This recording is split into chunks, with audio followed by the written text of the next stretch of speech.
Next exercise 6.5 का question number 14 देख लेते हैं। इसमें आपको एक डायग्राम बताया है। ट्रायंगल एबीसी है जिसमें एडी परपेंडिकुलर टू बीसी है और डीबी इक्वल टू 3CD दे रखा है। DB equal to 3CD, 3 times CD, ठीक है। और प्रूव करना है इसमें twice of A B square equal to twice of A C square plus B C square. तो जब भी इस तरह के स्क्वायर वाले स्टेटमेंट्स आ रहे हैं और डायग्राम में फिगर में हमारे राइट एंगल ट्रायंगल कहीं ना कहीं बन रहा है, तो मोस्टली चांसेस वहाँ पर बनते हैं कि वहाँ पाइथागोरस थ्योरम अप्लाई की गई है। तो आप समझ जाना कि ये पाइथागोरस थ्योरम से रिलेटेड क्वेश्चन है, ठीक है। तो पाइथागोरस थ्योरम अप्लाई करके और उसमें आइडेंटिफाई करना है राइट एंगल ट्रायंगल्स जिनमें हम पाइथागोरस थ्योरम लगा सकते हैं, जो हमें रिक्वायरमेंट है प्रूव करने के लिए। देखते हुए कि यहाँ पर कौन कौन सी साइड्स के स्क्वायर्स आ रहे हैं, A B, A C, B C. तो देखो यहाँ पर साइड ए बी, ए सी और बी सी इनके स्क्वायर्स आ रहे हैं, ठीक है। यानी ए डी तो है नहीं कहीं, तो ए डी को एलिमिनेट किया गया है। तो एलिमिनेट कैसे करेंगे अभी बताते हैं आपको। प्रूफ में हमने लिखा डी बी। तो यहाँ ये प्रूफ स्टार्ट करने से पहले हमें कुछ मटेरियल चाहिए, हमें कुछ, ठीक है। जैसे अगर हम यहाँ राइट एंगल ट्रायंगल की बात करें तो हमारे पास राइट एंगल ट्रायंगल है ए डी सी और दूसरा राइट एंगल ट्रायंगल दिख रहा है ए डी बी। ये दो राइट एंगल ट्रायंगल दिख रहे हैं, लेकिन यहाँ पर जो हमें प्रूव करना है उसमें ए डी स्क्वायर कहीं भी नहीं दिख रहा, यानी ए डी स्क्वायर एलिमिनेट किया गया है। तो हमें सी डी और डी बी की जो वैल्यूज़ हैं वो हमें उन साइड्स के फॉर्म में चाहिए, ठीक है।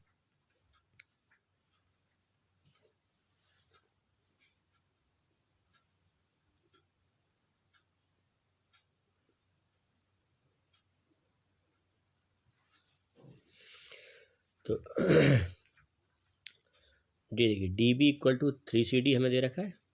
तो यहाँ हम इसको अगर ऐसे लिख लें, ये सी डी को इधर डिवाइड कर लें, D B upon C D equal to 3/1, या फिर इसको रेसिप्रोकल करके लिखेंगे C D upon D B equal to 1/3 हो जाएगा। तो ये इसका मतलब क्या है कि C D ratio D B 1/3, यानी सी डी और जो डी बी का रेशो है, सी डी और डी बी का जो रेशो है वो क्या हो जाएगा 1/3, है ना। 1/3 हो जाएगा। यहाँ से हमें रेशो का स्टेटमेंट पता चल गया, ये इन्फॉर्मेशन मिल गई कि सी डी और डी बी में 1/3 का। तो हम अगर ऐसा कहें कि ये होल बी सी जो है वो 4 पार्ट है, जिसमें से सी डी 1 पार्ट है और डी बी 3 पार्ट है, ठीक है। तो अब हम क्या करेंगे, यहाँ पर बी सी का सी डी और डी बी के साथ रेशो लिख सकते हैं। जैसे हम C D upon B C लिख रहे हैं, C D upon B C, तो सी डी 1 पार्ट है, सी डी 1 पार्ट है और पूरा बी सी कितना है 4 पार्ट है। तो C D upon B C आप लिख सकते हो 1/4, है ना। सी डी और बी सी का रेशियो 1/4 हो जाएगा। क्रॉस मल्टीप्लाई करेंगे तो C D equal to B C upon 4 आ जाएगा। तो ये सी डी हमें बी सी के फॉर्म में मिल गया, है ना। ऐसे ही जब डी बी का बी सी के साथ रेशो लेंगे तो डी बी 3 पार्ट है, यहाँ पे देख लो डायग्राम में डी बी 3 पार्ट है और पूरा जो बी सी है वो 4 पार्ट है। तो आप लिखेंगे यहाँ पर D B upon B C equal to 3/4। Cross multiply करेंगे तो डी बी बी सी के फॉर्म में, यानी 3BC/4 मिल जाएगा। तो अब हमारे पास सी डी और डी बी की वैल्यू बी सी के फॉर्म में है। अब हम राइट एंगल ट्रायंगल जो हमें दिख रहे हैं, राइट ट्रायंगल दिख रहे हैं ए डी बी और ए डी सी, है ना, इनमें पाइथागोरस थ्योरम में अप्लाई कर लेंगे। तो ए डी बी में angle A D B 90 degree का है, पाइथागोरस थ्योरम में अप्लाई करेंगे तो हमें मिलेगा A B square equal to A D square plus D B square. First equation में सपोज कर लेंगे। ऐसे ही ए डी सी ट्रायंगल में A D C 90 degree angle है, तो उसमें भी पाइथागोरस थ्योरम में अप्लाई कर लेंगे। तो हमें मिलेगा a C square equal to A D square plus c D square. Equation first second नाम दे देंगे इनको। और हम देखेंगे कि यहाँ पर ए डी स्क्वायर हमें एलिमिनेट करना है, क्योंकि जो रिक्वायरमेंट है हमारी जो प्रूव करना है उसमें ए डी स्क्वायर तो आ ही रहा। तो यहाँ पर दोनों इक्वेशन को सब्ट्रैक्ट कर देंगे इस तरह से, सब्ट्रैक्टिंग सेकंड फ्रॉम फर्स्ट, है ना। तो जब हम इक्वेशंस को सब्ट्रैक्ट करते हैं तो सेकंड में से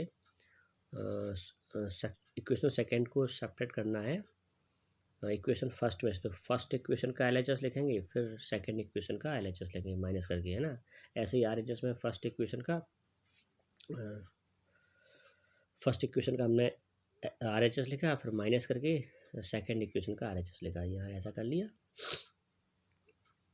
अब ब्रैकेट ओपन करेंगे इधर ये आर एच एस में, तो ये माइनस का A D square minus C D square हो जाएगा। और फिर यहाँ पर क्या होगा, ये minus A D square plus A D square ये कैंसिल हो जाएंगे। तो इतना हो गया हमारा।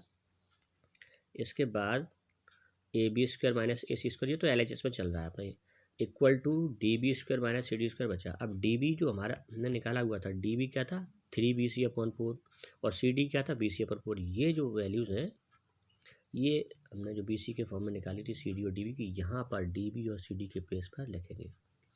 तो ये 3BC/4 whole square minus BC/4 whole square लिखेंगे और स्क्वायर सॉल्व करेंगे तो 9BC² 16 हो जाएगा और इधर हो जाएगा BC² 16।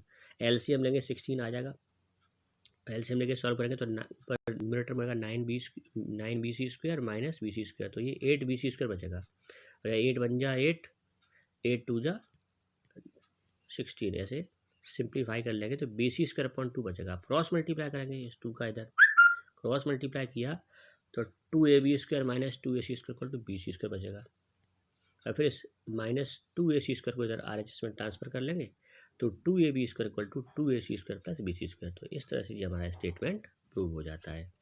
तो यहाँ पर जो ट्रिक थी वो यही थी कि जो गिवन आपको DB = 3CD दे रखा था, इससे हमने क्या किया, CD और DB की जो वैल्यू है वो BC के फॉर्म में, रेशो पता कर लिया कि CD और DB का रेशो 1:3 है।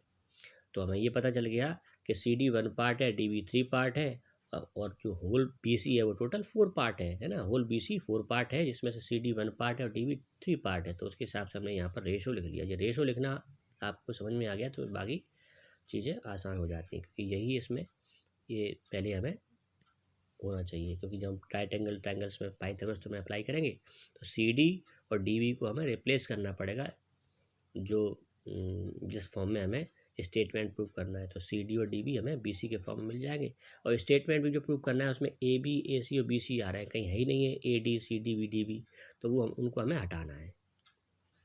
तो इस तरह के क्वेश्चंस में बस ये आप देखते हुए ही स्टेटमेंट प्रूव करेंगे कि हमें रिक्वायरमेंट किसकी है, जो स्टेटमेंट प्रूव करना है वो कौन सी साइड्स के फॉर्म में आ रहा है।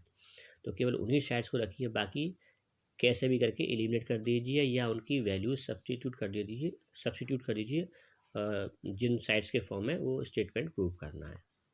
तो एक दो क्वेश्चन और बताते हैं, फिर बाकी बचे हुए क्वेश्चन आपके होमवर्क में रहेंगे।